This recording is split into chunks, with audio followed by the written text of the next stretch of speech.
Medical प्रवेश परीक्षा NEET 2024 आप अकेले नहीं हो, संसद से सड़क तक हम आपके साथ हैं। नीट स्टूडेंट से मुलाकात के दौरान बोले राहुल गांधी। केंद्र सरकार की आलोचना करते हुए कांग्रेस नेता राहुल गांधी ने कहा कि वह खुद संसद में इस मुद्दे को उठाएंगे और विपक्ष छात्रों के लिए न्याय सुनिश्चित करने के लिए सरकार पर दबाव बनाएगा। नीट यूजी पेपर लीक के आरोप के बीच केंद्र सरकार एक्शन में आ गई है। शिक्षा मंत्रालय ने परीक्षार्थियों के लिए पारदर्शी और निष्पक्ष बनाने के लिए एक्सपर्ट की हाई लेवल कमेटी बनाई है। पूर्व इसरो प्रमुख करेंगे इसकी अध्यक्षता। पेपर लीक विवाद के बीच आज से देश में एंटी पेपर लीक कानून लागू कर दिया गया है। केंद्र सरकार ने इसकी अधिसूचना भी जारी कर दी है। इस कानून के तहत अगर कोई व्यक्ति या लोग पेपर लीक आंसर सीट से छेड़छाड़ करने के दोषी पाया जाता है तो उसे कम से कम 3 साल की जेल हो सकती है। इसके साथ ही 10 लाख तक का जुर्माना भी लगाया जा सकता है। यूपी को हल्के में लेना हमें पड़ा भारी, एग्जिट पोल गलत होने पर एक्सिस माई इंडिया के प्रमुख प्रदीप गुप्ता बोले। आगामी उपचुनाव में कांग्रेस टीएमसी में खत्म हुई तकरार, प्रियंका के लिए प्रचार करने ममता बनर्जी जाएंगी वायनाड। बीएसपी की करारी हार के बाद आकाश आनंद की वापसी, मायावती ने लिया बड़ा फैसला। बहुजन समाजवादी पार्टी ने लोकसभा चुनाव में बड़ी हार के बाद अब पंजाब और उत्तराखंड में विधानसभा उपचुनाव लड़ने जा रही है।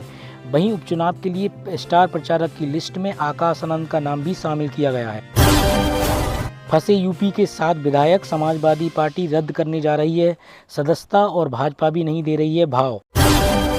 जमीयत उलमाए हिंद के अध्यक्ष मौलाना अरशद मदनी ने छत्तीसगढ़ अलीगढ़ में हुई मॉब लिंचिंग की घटनाओं पर गुस्सा जाहिर किया है। उनका कहना है कि मुसलमानों के खिलाफ योजनाबद्ध तरीके से घटनाओं को अंजाम दिया जा रहा है। पड़ोसी देश के पीएम के साथ मुलाकात बेहद खास, प्रधानमंत्री मोदी। बांग्लादेश की प्रधानमंत्री शेख हसीना से मुलाकात के दौरान प्रधानमंत्री नरेंद्र मोदी ने घोषणा की कि भारत ई-मेडिकल वीज़ा सुविधा प्रदान करना शुरू करेगा ताकि चिकित्सा उपचार चाहने वाले बांग्लादेशी भारत आ सकें। आम आदमी पार्टी के 5 ब्रांड नेता संजय सिंह ने अपनी पोस्ट में लिखा, भाजपाइयों सुधर जाओ, अभी भी तुम्हारा अहंकार खत्म नहीं हुआ है। लोकसभा चुनाव में 240 पर आ पहुंचे हो, अगली बार 24 पर आ जाओगे। अपनी सरकार की चिंता करो, वो जल्द ही गिर जाएगी। उसके बाद किसी भी जज को गाली देकर देखना तुम्हारा क्या हाल होगा। ये धमकी नहीं, सलाह दे रहा हूँ। हरियाणा और महाराष्ट्र समेत अन्य राज्यों के विधानसभा चुनावों में भी समाजवादी पार्टी और कांग्रेस की साझेदारी रहेगी।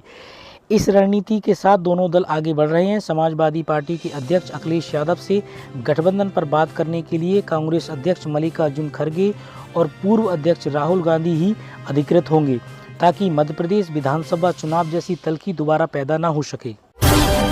अखिलेश शीशे के घर में रहते हैं, बड़बोला ना बने, डिप्टी सीएम केशव प्रसाद मौर्य का सपा प्रमुख पर तंज। पूर्व केंद्रीय मंत्री और भारतीय जनता पार्टी के नेता संजीव बालियान ने शनिवार को गृह मंत्री अमित शाह को खत लिखा। इसमें उन्होंने गृह मंत्री से अपने खिलाफ लगाए गए आरोपों की सीबीआई या अन्य किसी स्तरीय संस्था से जांच कराने की मांग की। संजीव बालियान ने अपने ऊपर लगाए गए भ्रष्टाचार के आरोपों को निराधार बताया। क्रॉस वोटिंग करने वाले विधायकों की बड़ी मुश्किलें, लोकसभा चुनाव के बाद भारतीय जनता पार्टी ने तोड़ा कनेक्शन, अब सपा रद्द करेगी इनकी सदस्यता। लोकसभा चुनाव में हार के बाद ओम प्रकाश राजभर ने लिया बड़ा एक्शन, प्रदेश की सभी कार्यकारिणी की भंग।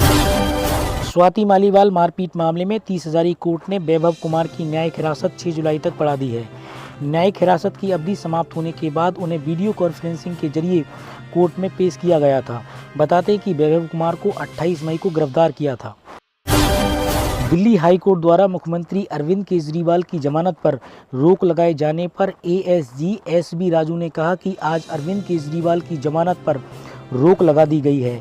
इस मामले में अंतिम आदेश 2 से 4 दिन में आएगा और जमानत याचिका रद्द करने पर सुनवाई बाद में होगी। इस संबंध में नोटिस भी जारी कर दिया गया है। शिवसेना उद्धव ठाकरे गुट की नेता प्रियंका चतुर्वेदी ने कहा कि ये तीसरी परीक्षा है जिसे एनटीए ने स्थगित किया है। शिक्षा मंत्री ने कहा था कि उन्होंने जिम्मेदारी ले ली है, जो भी दोषी पाया जाएगा उसके खिलाफ सख्त से सख्त कार्रवाई की जाएगी। उस दावे का क्या हुआ? आज हमारे युवा गुस्से में है, आज भी सड़कों पर विरोध कर रहे हैं। कितने करियर पर सवाल उठाएंगे, कितने करियर पर आप पूर्ण विराम लगाएंगे? प्रधानमंत्री, देश आपकी तरफ देख रहा है कि आज तक आपने अपनी चुप्पी नहीं तोड़ी है। रेलवे प्लेटफॉर्म टिकट पर जीएसटी के दायरे से बाहर, वित्त मंत्री परिषद की बैठक के बाद किया गया ऐलान। तेलंगाना की कांग्रेस सरकार किसानों के 2 लाख तक के फसल ऋण माफ करने की घोषणा। 11 आईपीएस अफसरों के तबादले, लखनऊ और प्रयागराज के पुलिस कमिश्नर भी बदले गए। उत्तर प्रदेश में होने वाली हर भर्ती परीक्षा को लेकर सरकार ने जारी किए नए दिशा निर्देश। इसी तरीके की देश और दुनिया की खबरों के लिए आप एक ही सोच न्यूज के साथ जुड़े रहिए।